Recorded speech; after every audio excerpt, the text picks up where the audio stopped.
Housing society तो आपने बहुत देखी होगी, जैसे कि ये गोकुलधाम सोसाइटी है।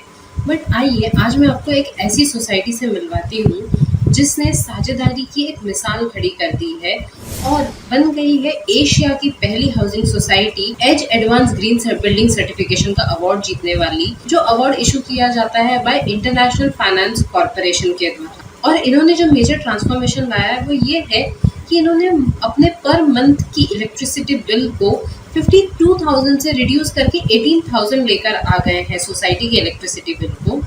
और ये टोटल 65% रिडक्शन है उनके इलेक्ट्रिसिटी बिल में पर मंथ के, जो कि हर रेसिडेंट के इलेक्ट्रिसिटी बिल का रिडक्शन हो गया per month as per the reports 1800 से 1000 रुपीज पर मंथ। अब ये हाउसिंग सोसाइटी लोकेटेड है मीरा रोड ईस्ट में, जिसका नाम है नवयुवन हाउसिंग सोसाइटी।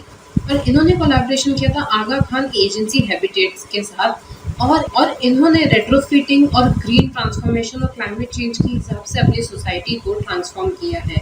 इन्होंने अपनी पूरी बिल्डिंग में, स्टेयरकेस में, कॉरिडोर में, पैसेज में, सब जगह 150 total motion sensor electricity light लगाए हैं। मोशन सेंसर इलेक्ट्रिसिटी लाइट कुछ इस प्रकार होते हैं जो तभी एक्टिवेट होते हैं जब वहाँ पे कोई इंडिविजुअल पर्सन खड़ा है। तो अगर आप वहाँ पे नहीं हैं और आप लाइट चालू करना या बंद करना भूल भी जाते हैं, ये लाइट किसी इंडिविजुअल ह्यूमन बीइंग के जाने पे उसका मोशन डिटेक्ट करके ही चालू होगा। और अगर वहाँ पे कोई इंडिविजुअल नहीं है तो ये ऑटोमेटिक बंद हो जाएगा, तो इलेक्ट्रिसिटी ज़रा भी वेस्ट नहीं होगी।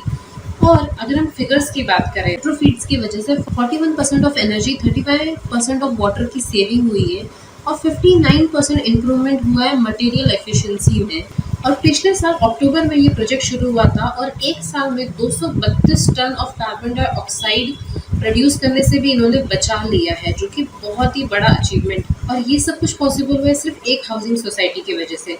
ये water conservation, reusing of water पे भी फोकस कर रहे हैं, किचन गार्डनिंग भी कर रहे हैं और अर्बन फार्मिंग भी कर रहे हैं। अब ये हाउस होल्ड कंपोस्ट को यूज़ करके उससे भी सोसाइटी को बेनिफिट करने के नए नए तरीके ढूंढ रहे हैं। और ये सब कुछ हुआ है under Mira Bhayandar climate action plan के थ्रू, जो कि मीरा भाईंदर सोसाइटी के थ्रू लास्ट ईयर शुरू हुआ है 2024 में। और उनका टारगेट है कि 2047 तक वो 36% कार्बन रिड्यूस कर सके मीरा रोड से। और ये सब स्टेप उसी का पार्ट है। और इस तरह से ये बन गई है एशिया की फर्स्ट हाउसिंग सोसाइटी अवार्ड जीतने वाली। और साझेदारी में इन्होंने गोकुलधाम को भी पीछे छोड़ दिया है।